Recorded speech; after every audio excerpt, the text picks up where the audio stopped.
Hey guys, Hi, welcome to the Mysticools. Avi and Victoria here. Yeah. So we just had a very fun day at the two respective markets. I went to Hale Plantation. She I went. was at Alachua on 441 here in Gainesville, and it was a magical day. Lots of children. It was super fun. So that's one of our main things. We want to talk about the magic of the markets. You're always meeting really unique people and collaborating with other growers, the community, other people who make products and stuff, right? Yeah. Right? Had a lot of fun. Always magical. And today was just lit up with kids, like at Alachua. So I put out a heartstone that I got from a child at Fairy Fest in Virginia, and just was like, kids! And this girl in a butterfly wingsuit came in, and literally just a minute ago before we did this video, I thought how cool would it have been to get the video, because my kid friends stopped by to visit. Yeah, the neighbors came, and the neighbor's kid was calling Victoria. It was really cute. She's like, I hear kids' voices. I could hear kids' voices in the bushes. I was wondering where it was coming from. Very sweet. I was also doing this experiment, as I was saying in the previous video, about the wind chime, where I was just like, I'm gonna smile, and if anybody responds to the smile, or if I feel like that energy is received and it brightens up somebody's day, I'm going to hit the wind chime. So one of my friends is saying, I bet that thing must be going off for the whole day like like an alarm or something.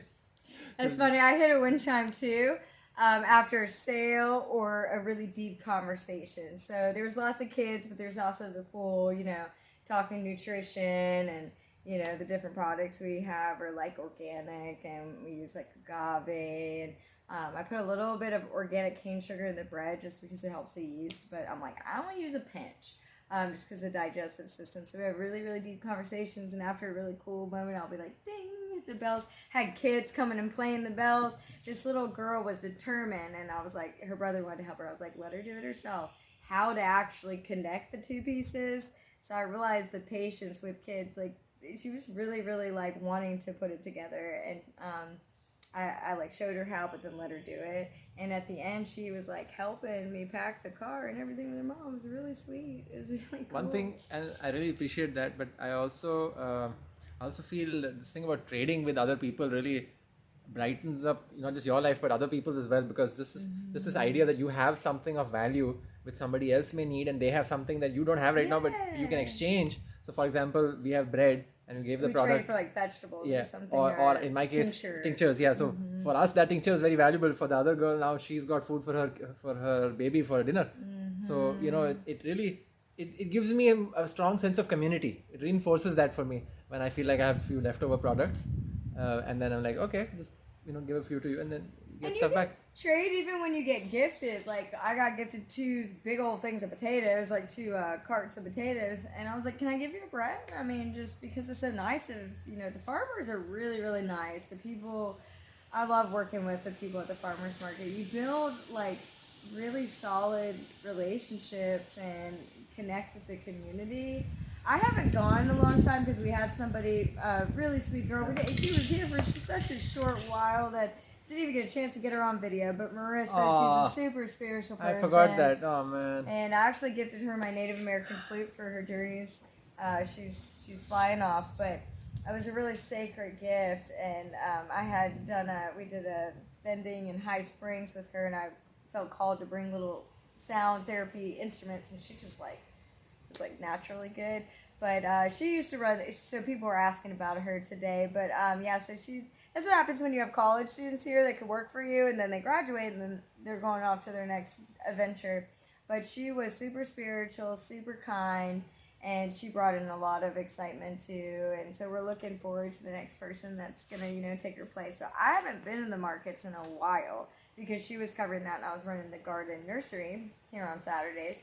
But it was nice. It was magical to go back and remember what it's like to connect with the community face to face, and see the kids. I mean, just so many kids. Today was super magical. Literally, I put out the intention that today would be magical. This morning, I got so excited. I said, you're in a healthy place when you're super excited, not about Saturday night, but about Saturday morning at the farmer's market. Yeah. It's fun. I feel really blessed where we are right now in our life, and I know things are going to get even better because I feel like I really feel like it's in flow, and Marissa already said that she's called another friend as a replacement to come in. Of course, nobody can. I told her this in my own Nobody words. can replace Nobody her. can She's replace special. Marissa, but But you know, this next somebody's person will coming have in. her own It'll be unique nice. personality that if she's Marissa's friend, I'm sure she's super awesome. Right. Marissa's very special. As she said, we're friends for life. So yeah, she's definitely our sweet friend. We'll be keeping in touch with her. Yeah. It would have been nice to get her on video. We're just getting Maybe more I mean, productive about being like proactive. So on the he's on videos, the yeah. videos right now. Yeah, where making it's sure been we have over a year since I yeah, made one. So yeah. we're just you can only you gotta balance out. It's like I was joking around with people today because we don't have cards yet. So I was like, I'm working on my adulting, balancing it with my inner child right now. I've got the whole bake and grow, but I gotta work on like the adulting part of everything as well. So it's just funny. I channel and some of the messages I've been getting. I've been definitely integrating it so much I'm not on video, but probably need to be. But how like I gotta balance structure and discipline, and at the same time be spontaneous and childlike. So if you can imagine, it's like A very So- tricky balance. yeah, but it's been going really, really good. So I noticed like I kind of spontaneously do things like I'll be on the structure with Sebastian. What do I say? Did you check off your board? Da da da da da. Accountability. The structure, consistency. Same thing. And then I'll pop in like a bounce pop, and he'll be like, "What's that?" And I'm like, "I'm being spontaneous." It's really important, and I want to honor Victoria for her growth in maintaining this balance and becoming more efficient at it, I must say. And I am at a place where I'm just way more grateful for life in each moment, which is why I was saying, Same. like, for example, hitting the wind chime is because I mean I feel like the near death experience I had a week ago has something to do with it. I almost got shish kebab by a truck, but And after you have several near-death experiences, then it changes your and perspective. astral, I was talking about Jesus in heaven, you start to realize that, like, what I've been working on is not taking life for granted. There's a lot of, I gotta pay my bills, and I got this knee pain, and a lot of stuff you go through. But remember not to take it for granted. So prayer, to go with what you're saying, I've been waking up every morning just going, I got breath. Thank you, God, for breath, for another day to live this beautiful life. I've been working just on the to same remind myself that the dishes I don't want to do and all those things, and not the first way to set your day. So the first thing is to be grateful that you're even alive to do the dishes you don't want to do, and you can always change your attitude. So be the joy in the midst of trial. Yeah, it's Right, the first step yeah. because more than 500,000 people die on this planet every day. So just the fact that you get to wake up one more morning is a blessing. And we're grateful you survived your near-death experience. We're very grateful. Yeah, as I joke, Stop, yeah. as I joke, like whoever is on whatever is on top or up there or whatever you want to call it, in here, whatever, it's all relative. Does not want me to leave this body yet. There's still work to be done here in this place. So that's why I'm still here. So let's get to work, Yeah, the first near-death experience really shook me. The second one was like, okay. And a third one, and maybe even a fourth. And then She lost count. near like I could have killed like one time this deck is so dangerous in the back, and I was in my spontaneous dance and missed having a nail go through my spine and paralyze me for life is what I heard from spirit. By a half an inch, not even quarter of an inch. And I'm like, thank God for awareness, because I still got my legs to walk on. And then you realize, like, some people don't have legs to walk on, but you could still dance with your arms. So, you just find a way to find the joy. And for me, connecting to my childlikeness is what I've been working on, if I'm being honest, because being a parent, running a business, doing all the to-dos, like making sure you're staying on schedule to water the plants, plant the seeds, get to the center, build this, build that, have a structure, have a schedule. You sometimes lose play. At least that was my thing. So I made a devoted, like, I'm going to balance to also play. And sometimes you can't take the day off of work, but you can change your attitude and play throughout the day while you're working. And that's what I realized today. I was working and still like playing with kids. I have cool glasses. They also protect me from having things stab me in the eye when I'm doing yard work, because I've had a few incidents where I've almost gone blind, but I didn't. And now I got my eye protection. I lived and learned. But there was a little girl with cool glasses, so I put mine on because she had hers on, and we started dancing together. And then I sold a bread, a minute later. So you can balance out. Like, you don't always have to be serious when you're working. And you don't always have to be fun when you're playing. Playing could be whatever it is for you. Somebody might like playing for them might be literally just laying in the grass, moving their hands back and forth. I mean, whatever. And it might be jumping up and down. It may actually just be sitting quietly in a room. I mean, it's whatever works for you that brings you joy. also, yeah, I would like to add there also this whole thing about waking up first thing in the morning and going to sleep at night. The last thing you do just before you sleep. Basically, the bridge between your waking and your subconscious mind. Subconscious right before you fully fall asleep. Before and also after you wake up. So that's why, for example, the songs you listen to when you go to sleep, affirmation videos, binaural beats, whatever, the stuff stays in. So over time, it starts reprogramming the junk in the trunk. You know, all the stuff from past which hasn't been resolved yet. You know, Clean it out, yeah, you don't have closure yet. So for example, today I came to the market. I was in a slightly funky mood, but what was saving me is the constant repetition I was doing when I wake up in the morning and go to sleep about devotions and prayers, and also music. So I was listening to the song was coming in my head, Stevie Winwood, The Higher Love. So that's a great song. so I just give me a higher love. So Give me the higher love. I forgot the rest of the lyrics. Look, I gotta tell you one thing. That's his song too, by the way, not ours. No, we're giving him all the credit for this. Yeah, he was seeking the higher love. We're also seeking higher love, but we're not seeking the credit. We're giving him the credit. That's a good song. What I will say though is, I have never met a person who so skillfully plays off things which other people may think is showing them in an embarrassing light as Victoria. So for example, when she forgets lyrics in a rap, the way she catches on, because I listen to... I laugh at myself. My dad taught me that. I listen to these songs. You just gotta laugh at yourself. You're not gonna be perfect. If you're worried about being perfect on the drive, you're so mentally Exactly, because I listen to her songs sometimes in the Faith Mobiles. So there are lines where she just mucks it up and goes, "You're not perfect," you know, this and that, and then she just switches right back. Like there's a rough draft. A raw sample. I was gonna say, let me give myself a little mercy here. I literally don't hear the beat before I freestyle and make up a song on the spot. Yeah. So sometimes you're going and you're like, wait a minute, is that what I want to say? And then you're like, oh, I just said that word. There are times where she's rapping 4 lines after the music ends. Because I don't even know she doesn't know when the song's gonna end, so she's rapping 3-4 more lines. And it's to get the lyrics. It's like what you when you're writing a essay or something, you do a rough draft. It's basically a rough draft. But they're kind of cool the first round. Yes. And it shows the real rawness of what I like to call imperfectly perfect. Which I think a lot of people like also, because I've heard a song Trusting God, for example. There's a part where you can literally, in between, she got stuck in traffic or something. And this is how she started. I literally was trying to drive and rap at the same time. And go ahead, but I think I dropped it, didn't I? Yeah. And then also, this is how she started, you know, because sometimes we have excuses in the head, you know, oh my God, from conditioning, like, where do I have time to do this? Well, she started practicing this on the way to a friend's house.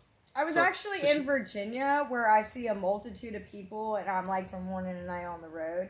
But I also had so much channeling through me that I knew if I didn't utilize, like you say, you can make excuses or you can find a way. So it's probably a little bit dangerous, but I was driving in between people's houses and doing raps in between.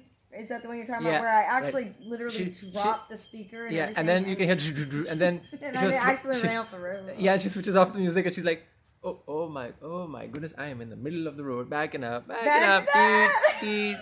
Okay. And then you say, okay, but I don't remember where I was. And then next thing you know, 5 seconds she's recovered. The beat comes, oh yeah, and then she starts rapping. And then the end of the song she goes, praise God, thank you Jesus, I was all over the place.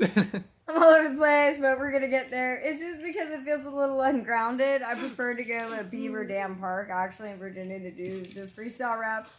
And also my mom's house on the river. Those are my 2 favorite places. But sometimes if you don't have time, you're gonna make time, right? That was a one-time sort of thing because I was on the road, living a lot. Like I stay at my mom's, but I feel like I live out in my car and my mom's when I'm there. I did a similar thing. I've recorded a video way back. I think it's video number 18, The Joy of Serving, talking about my experiences at the restaurant. The camera was in the car.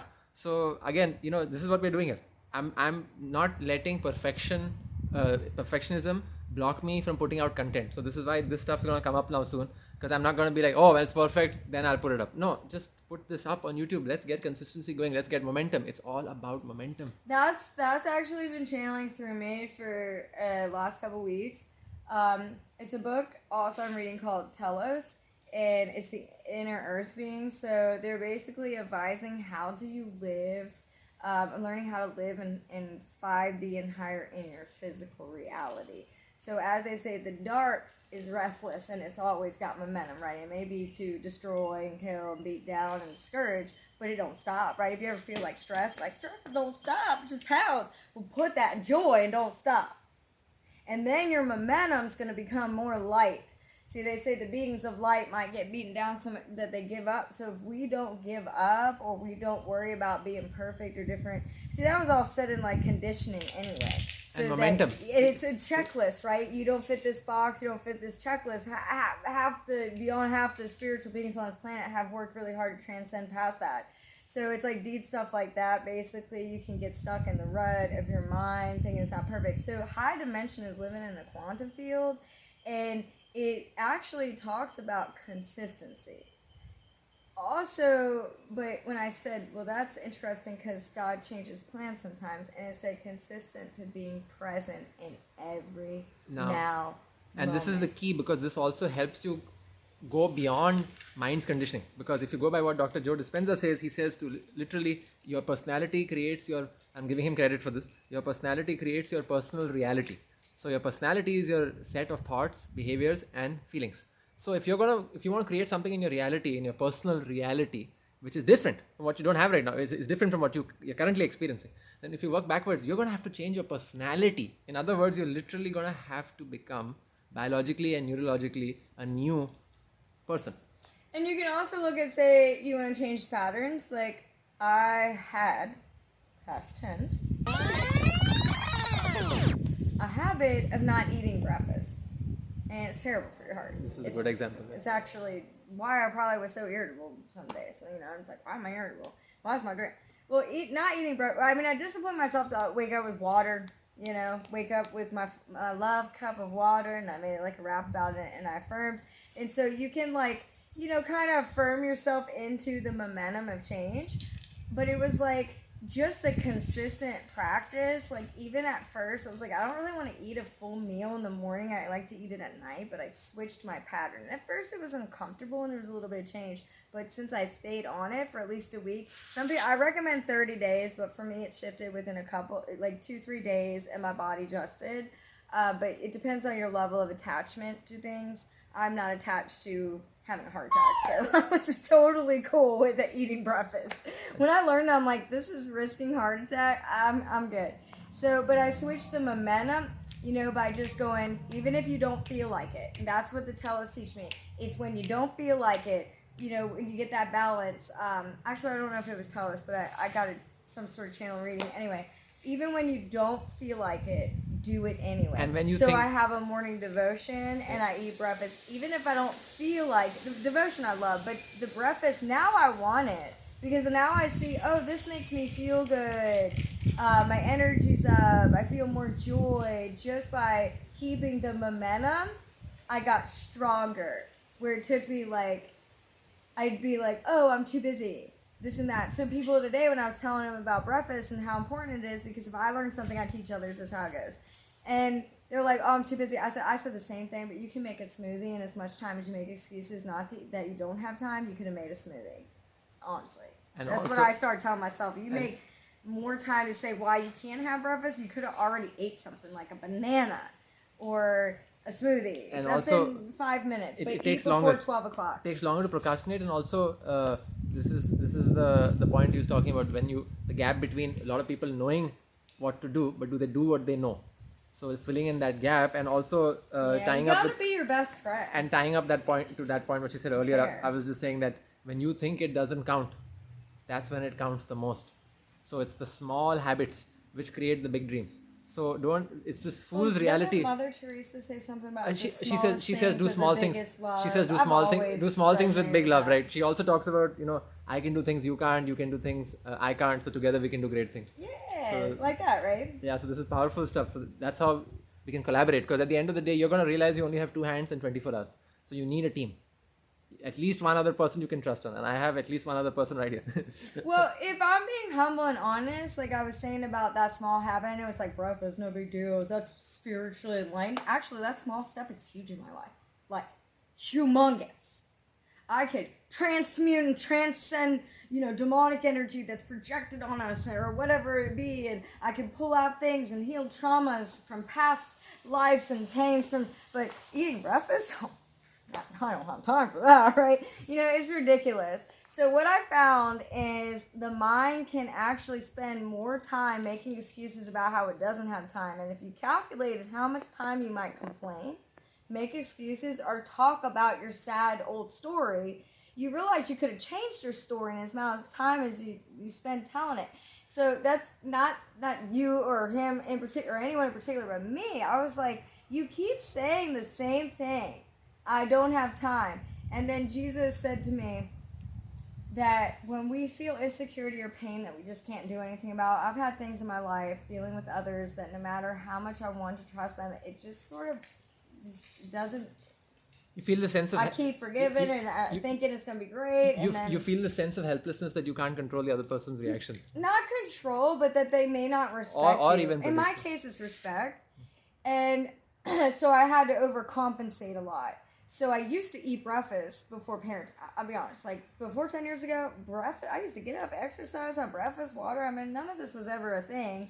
But it was the last 10 years it changed for me because I was thrown with more responsibility that maybe would have been good to share more of it. But as much as I try, sometimes people just don't do things. So you can either, I spent too long, my point is, on that story. I'm not getting the help I need. Instead of realizing that God was sending it through other beings that wanted to help me. And I had to allow that. But I also had to help myself. So after 10 years, I'm like, I bet if you don't spend all the time talking about how you can't have breakfast, you might actually just have breakfast. So that's my point. We spend a lot of time talking about how we don't have time. So imagine if you take all the time back from when you say you're uncomfortable with, or what is it you don't think is right. It's what I call emotional entitlement, because it's like, oh, I was wrong.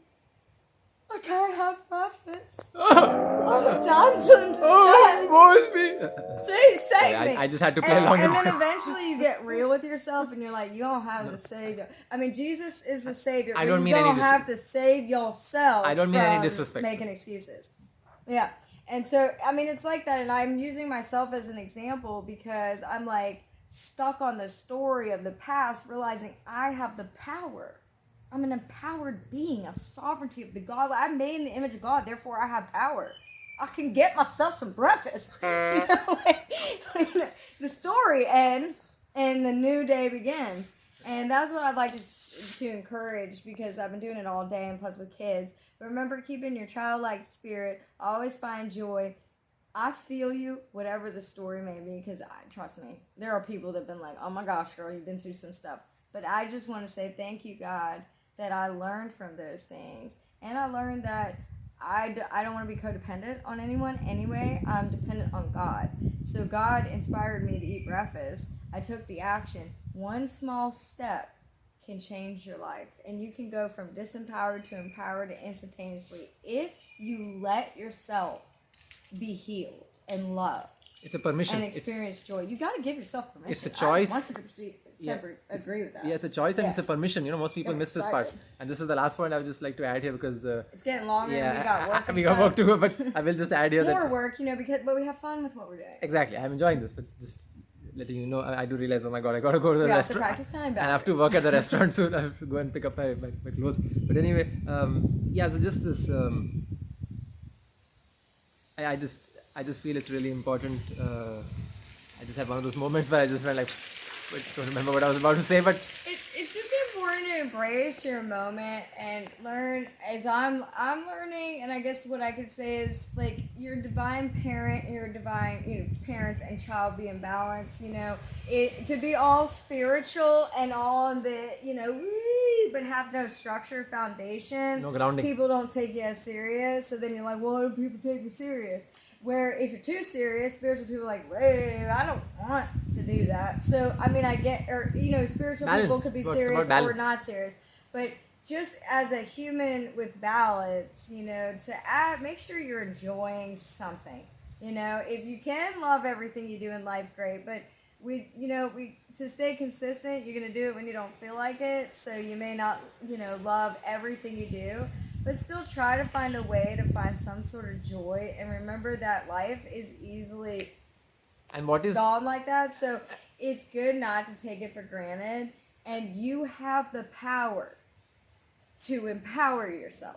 and what brings you joy? In fact, we have a video on this. What brings you joy? Where if I often say this to people in the Faith Mobile when I'm driving, I say, what is your source, or what is that magnet in your life which pulls, shall we say, all your iron filings which are all over the place, pulls them all in one direction? And more importantly than even that, is it of a constant source or is it temporary? Because if it's a temporary source, for example, a lot of people in their life, their magnet is money. So for them, the very nature of money is so fluid that magnet's going to be strong one moment, next moment it's going to be like dead. There's no magnetism. So your filings are going to go all over the place. So for me, it's like the joy of service. That's what keeps me going. So like even if I have a tough day, my back's hurting me, I got neck pain, I still feel like, I love serving God. Also receive. Yeah, it's a new thing I'm learning. Yeah, me too. I love serving God. Self-care.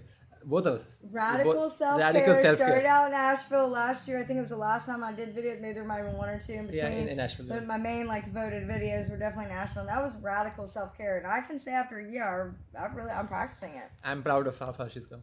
Anyway, guys. Thanks, you too. Anyway, so guys, so find the joy. And one thing I was going to say, when you're looking for hope and you can't find any hope for hoping, when you're looking for joy and you don't know what that is, you can always just be like, I'm so excited, I'm about to find what makes me joyful. And just right there, that attitude will open up a world for you of a difference. Yeah. So when you don't know what joy is or what you love, just get excited about finding something that it's going to come to you, that, something you love will come to you. Yeah, you don't always have to search from the limited mind's understanding that right now in my present, I don't have anything I'm finding enjoyable. You've got a whole future you could possibly create. That's what imagination is. So look forward to something. If you don't have it right now, look forward to, oh my God, I'm going to create this business, or this, have this beautiful amusement park, or this, and then or now play around in your imagination. And now that's what's giving you the joy. So there's always a reason to have joy in your life, just like there's always a reason to be grateful. There's always something. You just got to find it. Yes. And we're grateful to practice time management. So we love y'all so much, and we're really working on that. So we're going to honor it. Okay. Peace and love. All right. Have a great day, and see you next time in the next episode. Blessings.